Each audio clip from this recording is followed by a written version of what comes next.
Tonight, recognising a Palestinian state. The First Minister urges the UK government to take further action. I very much welcome this development. It is long overdue. Scotland has been a strong supporter of self-determination for the Palestinian people. Also tonight, drilling debate. Businesses have welcomed reports the UK government may be set to revise its ban on new development in the North Sea. While in sport, the pressure mounts on the underperforming Dons after their League Cup exit to Motherwell. It's a trip to Tannadice tomorrow night to face Dundee United. I'm Andrea Breimer. This is the STV News at 6, live from Aberdeen.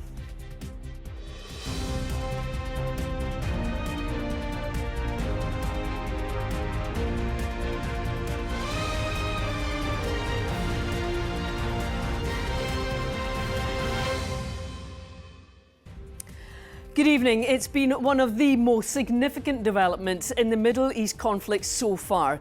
And now people in Scotland with ties to the region have been coming to terms with the UK government's decision to recognise the Palestinian state. We've heard from a doctor from Gaza, now based in the Highlands, who says it's long overdue. While a leader of the Jewish community is concerned it will embolden abuse against them. The First Minister has welcomed the development but says more needs to be done, including sanctions against Israel. We'll have the very latest on the political reaction in a moment, but first here's Gordon Cree. Salim has been a paediatrician at Raigmore Hospital in Inverness for more than a decade. He grew up in Gaza, where in recent times members of his family have been constantly on the move. He says they and he have always been Palestinian, and says the acceptance of that has been a long time coming. I think if they've done that 76 years ago, maybe we wouldn't have been in this horrific situation we are in the moment. So to me, the move is very symbolic, but I think hopefully for the rest of the world, for countries like the UK, Canada, Australia, etc., it's an opening to right the wrong of the past. If we don't act now, the risk is that everyone will just turn their backs on the two-stage solution that is the only lasting way to get peace and security for the region. That is why it's so important. The convener of the group Edinburgh Friends of Israel told me he fears this announcement may lead to increased abuse of the Jewish community in this country. Very concerned for the lives and lifestyle of the Jewish community in Scotland. Already we've seen many people going to Israel, moving to Israel, because they're more concerned about living in Scotland and living in Britain today. They would rather go to a war zone in order to feel safe. The UK has trade deals with Israel and has provided military intelligence and arms during the offensive against Gaza. At Edinburgh University, this expert in international relations says if that doesn't change, the Palestine decision could ultimately be more symbolic than practical. So without action, without forms of economic, military and diplomatic isolation, recognition is going to remain an empty gesture, which might make field governments a little bit less complicit, but at the end of the day, we're not going to see a state of Palestine on the ground. Over the coming days, world leaders will gather at the UN General Assembly in New York, where a Middle East peace plan is likely to dominate discussions. Gordon Cree, STV News. Well, our Westminster correspondent Paris Gertsianis is here to assess the political reaction in Paris. It's safe to say that this move really does divide opinion. It certainly does, Andrea. And more than that, though, I think both the UK government and the Labour Party find themselves somewhat caught in the middle. On one hand, you have those who say that this is simply the wrong thing to do, that recognising the state of Palestine rewards terrorism and endangers those hostages still held by Hamas. On the other side, you've got those who believe that this is too little, too late, that actually there's going to take more tough action on Israel to stop the bloodshed in Gaza. That includes the First Minister, John Swinney, who was at a commemoration event outside the Palestinian mission here in London, where I caught up with him. This is a symbolic recognition of the state of Palestine, but it has to be the start of a whole range of steps being taken, such as additional sanctions on Israel, such as banning goods coming from the occupied territories, ensuring that there are absolutely no arms sales to Israel, so that the people of Palestine can be protected and they can begin to rebuild their lives and to rebuild their state as a consequence of the recognition that has been made. Now, the UK isn't the only country to have changed its stance on recognising Palestine in the past few weeks. It's joined by the likes of Canada, Australia and France and several other European countries who have timed their announcements for a major UN summit going on in New York right now. The real question, though, is what impact will this have? The Israeli Prime Minister Benjamin Netanyahu has said there will never be a Palestinian state, so clearly there isn't much chance of Israel holding back its offensive in Gaza City, which is ongoing. Indeed, there are fears that Israel could illegally seize more Palestinian land as a result of this announcement, and the Foreign Secretary has warned against that. The First Minister told me that this moment is a fork in the road. Either road still feels very long and uncertain. There'll never be an easy outcome. Thank you, Paris.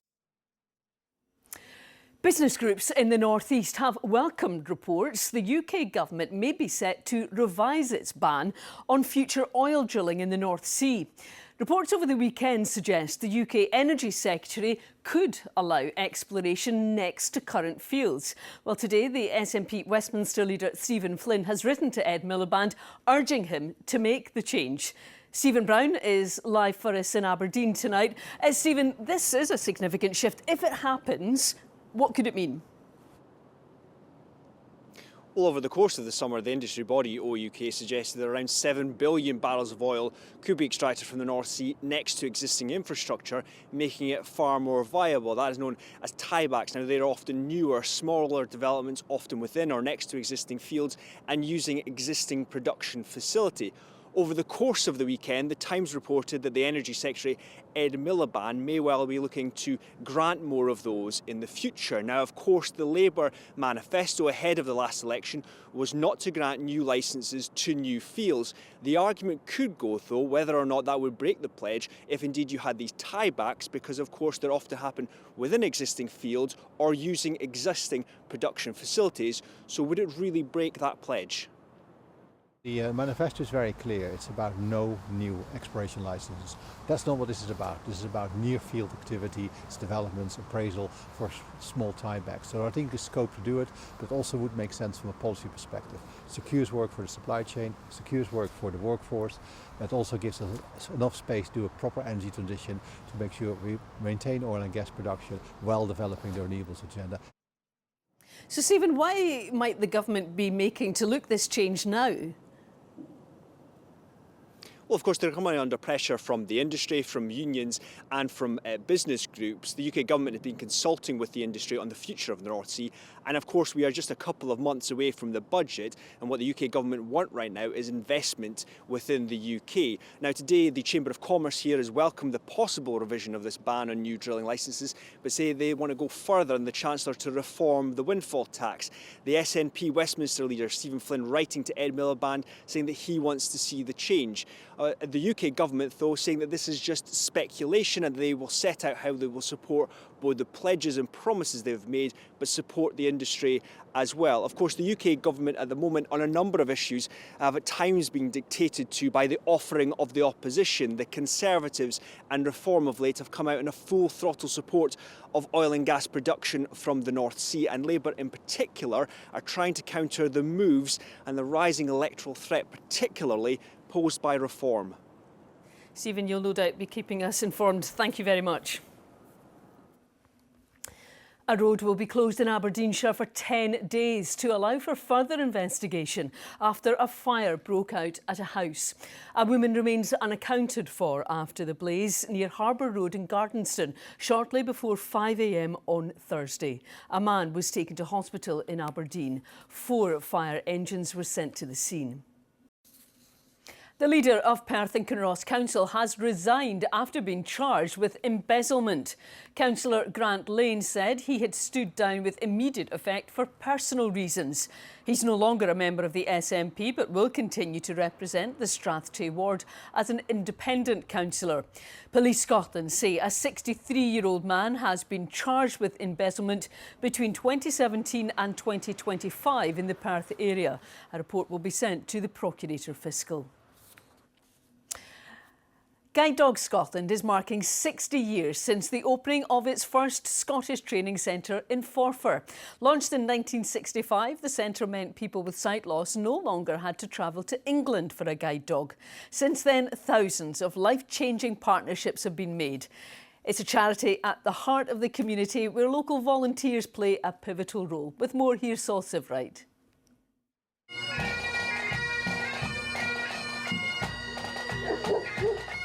There were tails wagging and spirits high at the Forfar Guide Dogs Training Centre as it marked 60 years at the heart of the community.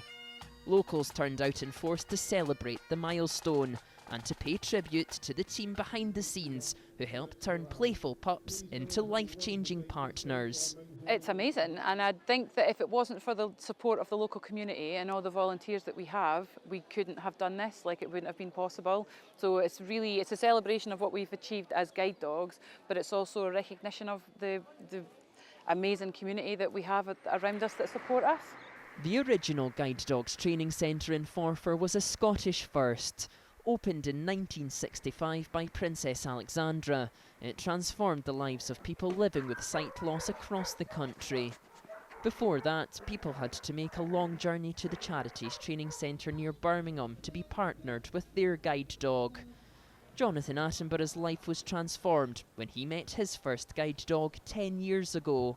It just really enriches my life and gives me the confidence and independence to go out on my own, whereas before I might have relied on family or friends if I wanted to go somewhere, even just do simple things like go shopping. I might have just ordered it online, whereas now I've got that confidence to be able to go along to the supermarket and do things myself, so it's just given me a whole new lease of life. From birth to retirement, it costs over £100,000 to care for just one guide dog. The charity receives no government funding, relying entirely on donations and fundraising efforts. Its chief executive says the bond with the local community is stronger than ever, thanks to their ongoing support. I am so grateful for everything we do, and actually the community here in Angus has just been, over the years, incredibly generous to us, not just in terms of their support at the centre, but actually their ability to go out and raise money for us to help us continue our mission, to help people to live the life that they choose.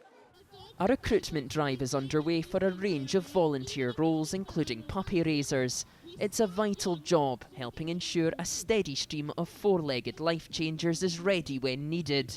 The volunteers put their heart and souls into these puppies. So our puppy raisers have the dogs at home 24/7. When they come here, the amazing volunteer fosterers have those puppies, they drop them off, they take them back home, they're coming away from work, they're picking the dogs up. They are so pivotal to everything. To give the puppy that time of home, that relaxed time, that time off work, it is just fantastic. We honestly couldn't do it without them. As Forfar marks 60 years with guide dogs, it's clear this community is proud of the role it's playing in helping to transform lives and remains committed to showing their support. Saul Sivright, STV News. Now, for many of us, skincare products probably weren't topping our Christmas lists at primary school, but these days it's become a must-have among younger consumers. Driven by social media, children as young as 8 are adopting extensive skincare routines, often with products aimed at anti-aging. Well, dermatologists are now warning about the potential damage that can cause younger skin. Amy Flett has been finding out more. See like a wee bubble residue, right? And that's going to... This salon in Glasgow is used to having customers in for skincare treatments, but these girls are slightly younger than the usual clientele. They're here for a masterclass on all things skincare, and they're no stranger to a beauty routine. I do cleanser, toner, facial oil, serum, moisturiser, then facial spray. I use cleanser and then I use moisturiser and then a serum. I just use like cleanser and moisturiser and like serum and stuff. I do cleanser and then toner, serum and then moisturiser, but never just kind of cleanse my face. Do you think you have wrinkles? No. But as many of these products are made for adults, Chelsea is keen to teach the girls what they should and shouldn't be using on their skin. I seen it for myself from my wee girl because she jumped on the hype and she used all the skincare, and I seen what it was doing to her skin. It broke her skin out, it dried her out because they're using it every single day. And I think that's come from social media and the things that they're saying, like come get readies with me, things like that. And for some mums, it's been a learning curve. I'll be honest, I wasn't checking at first. I was just letting her use whatever she brought home until I did see her like different changes in her skin, breaking out and having like wee rashes and stuff. And also that was on my part. I wasn't checking, but I wasn't really aware how bad they were for her skin, to be honest. In this lab, researchers study the effects of chemicals on skin cells, and the prospect of children using skincare products has become a growing concern. Probably one of the commonest challenges I see is people using products on the skin that clog the pores, and it makes you more prone to getting acne-type spots. Another category would be products containing retinol or things that are designed to prevent ageing. It can sensitise the skin, make the skin more irritable, more red, more itchy, and also potentially make the skin more sensitive to sunshine, which is clearly not something that we want in young skin. This Edinburgh company has been making skincare products for 15 years, but there are fears that larger companies could take advantage of this growing market of younger consumers. Children are watching a lot of social media, and they're getting bombarded with marketing from very powerful influencers. I think if anything, the big players in this will, the multinationals will absolutely monetize it and try and market it really hard if they see a route to higher revenue. So if you're unsure about what products are safe for your child's skin, the advice is to keep it simple. Stick to plain soap and water, but if you do choose to buy a product, opt for a basic moisturiser, and always remember to read the label. Back in Glasgow, these girls have learned an important lesson about taking care of their skin. Do you know now a bit more about what's in these products that you were buying before? Yeah, like there's loads of like adult stuff. It wouldn't be nice for my skin and it's too harsh for it. Do you think you might wait until you're a wee bit older now to use some of these products? Yeah. Amy Flett, STV News. Well, Amy's report takes us to sport now, tough times. Here's Chris.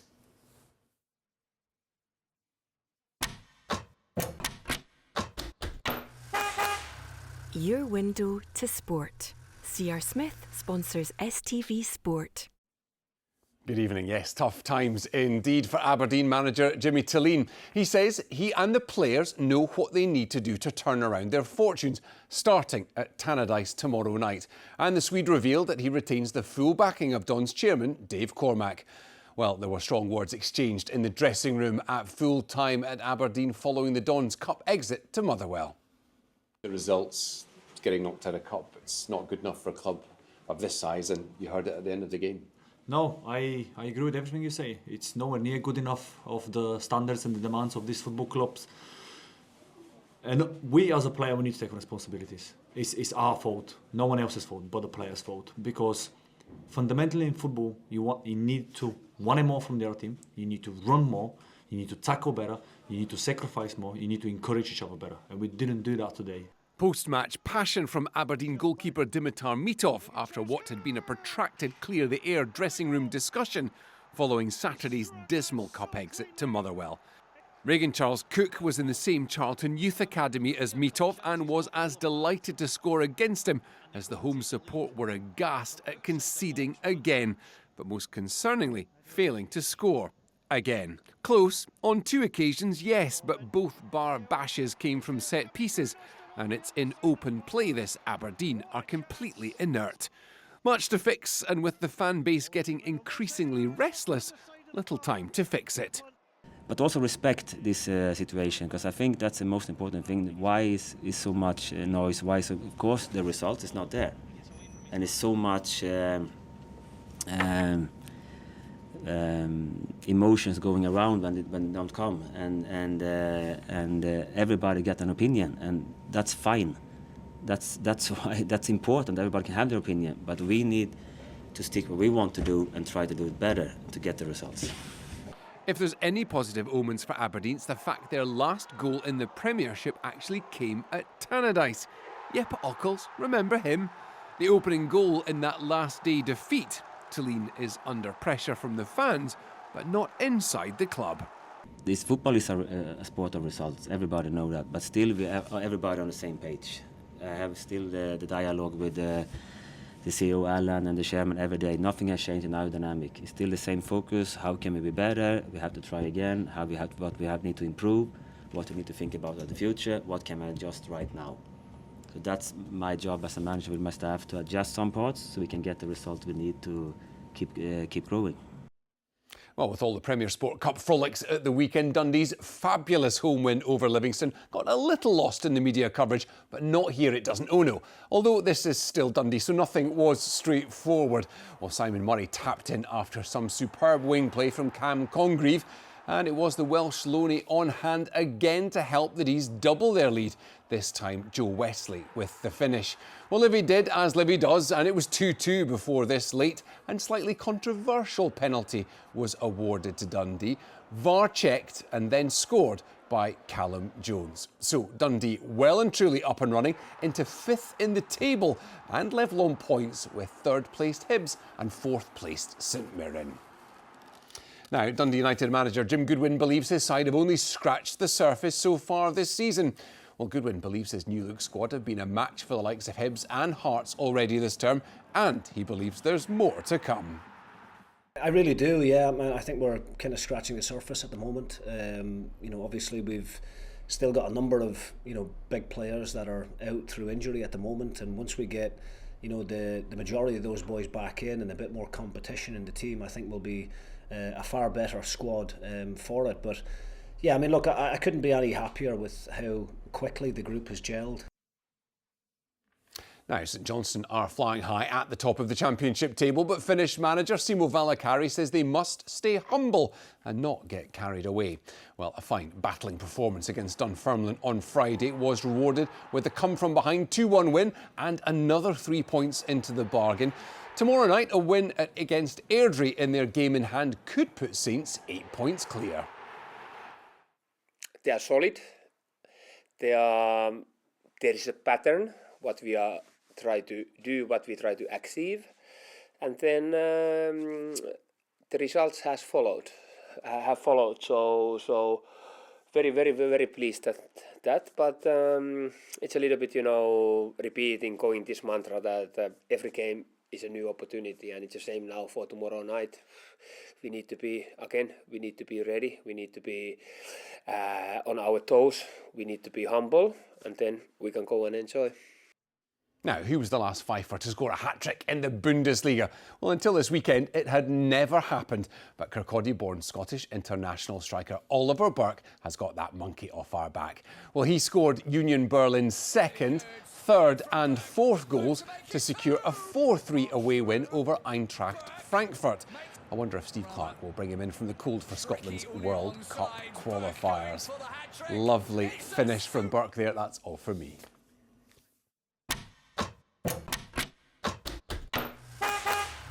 Your window to sport. C.R. Smith sponsors STV Sport.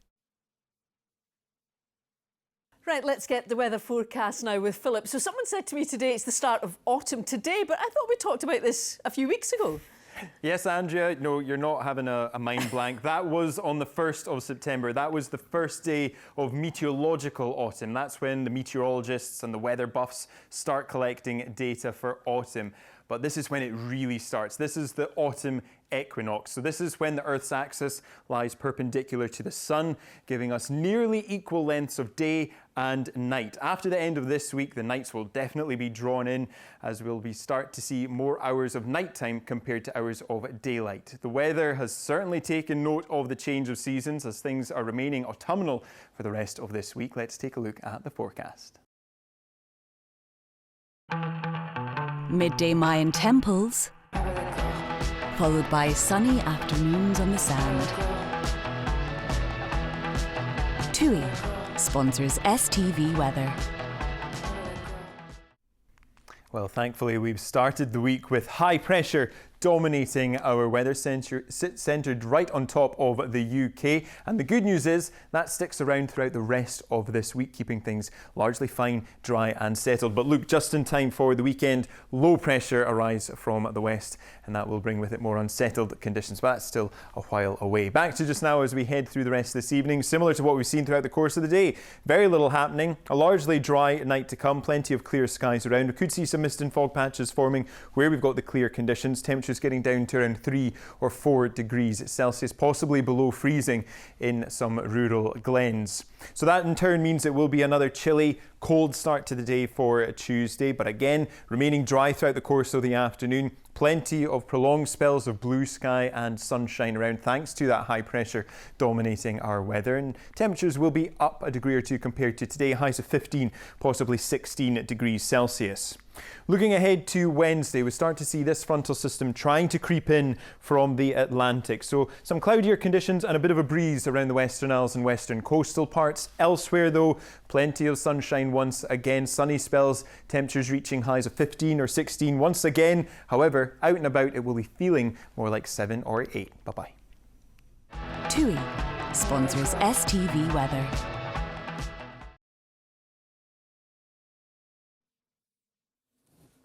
Finally, if you cast your mind back to last week, we told you about a former rugby player vying to become the first person to swim the entire 60-mile length of the Caledonian Canal. Well, he did it, and he finished in Inverness this lunchtime.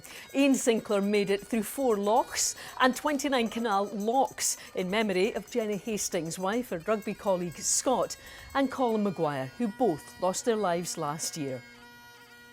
This is, hopefully giving people a sense of, hope, and I think that sense of kindness that both of these guys personifies. So yeah, look, the whole challenge itself has been massive.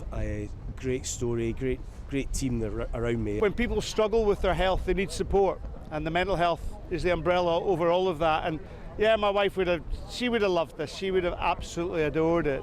And Colin Maguire, who sadly another great friend of ours, passed away, and it's a legacy now. We're going to move through that story and move on, because we want to encourage other people to be fit and healthy and be aware, but also to support one in each other. Well said. Now, our congratulations to Ian. He definitely deserves a hot bath tonight, I think. Good night.